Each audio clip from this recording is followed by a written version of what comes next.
York City is reviewing complaints from former employees at Sharon Dorram Color at Sally Hershberger who say their hair was deemed inappropriate for work. Former workers at a luxury Upper East Side hair salon that is under investigation for racial discrimination said this week that they were told by the management there that afros and box-braided hairstyles did not reflect the upscale image of the neighborhood. 3 women who worked as receptionists and are black, and 3 other former employees who are white, said a salon dress code was put into effect in recent years that discouraged hairstyles associated with black culture, and was not uniformly applied to all employees. One woman said she was fired for objecting to those rules.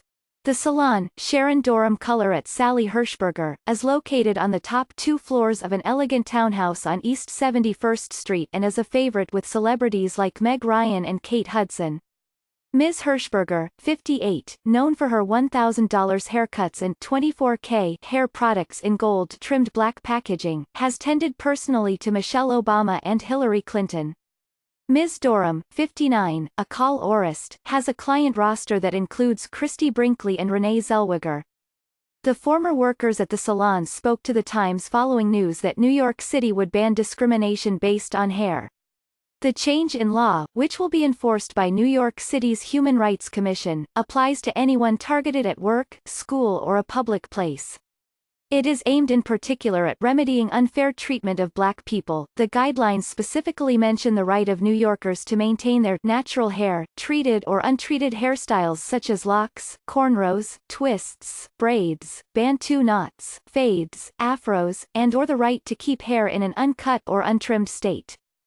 Between 2016 and 2018, 4 complaints were filed to New York City's Human Rights Commission about the management and one senior stylist at Sharon Dorram Color at Sally Hershberger. The resulting investigation into the salon led, in part, to the announcement last week of the city's ban on discrimination based on hair.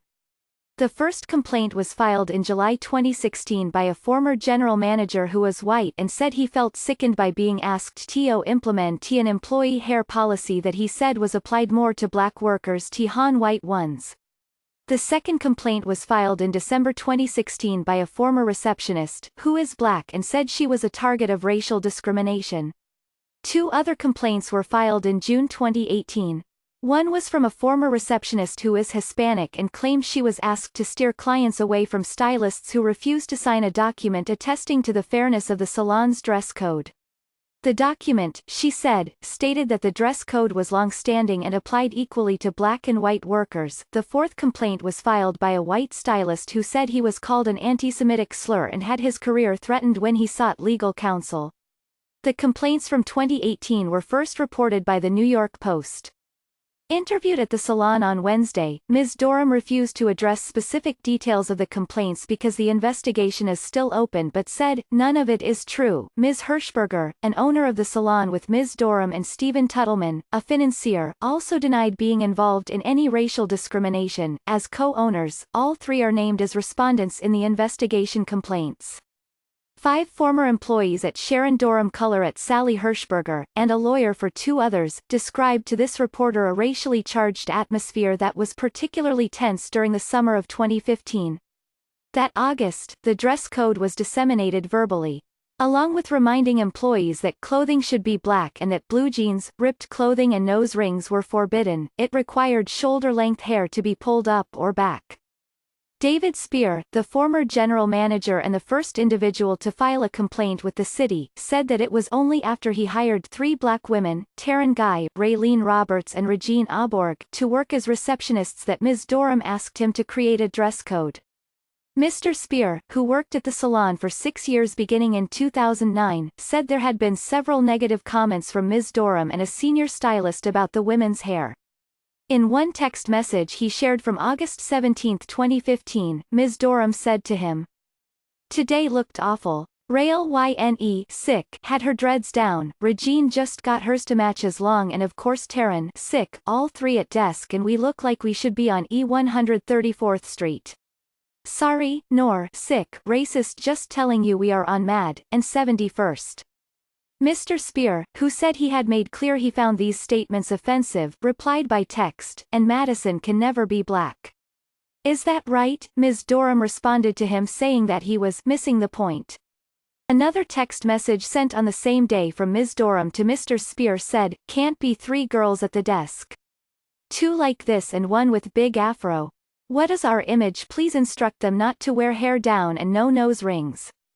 In a sworn statement submitted as evidence to the Human Rights Commission, Erica Ocasio, a receptionist at the salon for 2 years beginning in 2013, wrote that Ms. Dorram told her, "We didn't create this new rule because of you. You look beautiful with your hair down. It's the other girls. Their hair looks disgusting." Ms. Ocasio, 28, who is Puerto Rican, said in an interview this week that she quit her job at the salon because she felt the hair up rule was racist. Ms. Roberts, 29, said Ms. Dorram once looked at her and said, "What are we going to do about your hair?" After the hair up rule was issued, Ms. Roberts said she wore a wig to avoid the time-consuming blow-drying that would be necessary to straighten her hair. "But I was told not to wear it," she said. "The next day, I blew out my hair straight and they liked that." She noted that with the summer humidity, it was hard to keep it that way. Ms. Roberts said that if white employees wore their hair down, no one said anything. She quit in May 2016 and filed a complaint several months later in December. Ms. Guy, 35, quit the day the employee hair policy was introduced, giving 2 weeks' notice on August 24, 2015. By phone this week, she said no one ever criticized her hair to her face but that coworkers relayed negative comments they had heard from management about her afro. Ms. Guy described the policy of mandating ponytails and buns as a cop-out. She said, "They were trying to figure out a way to have me not wear my hair like this," referring to her afro.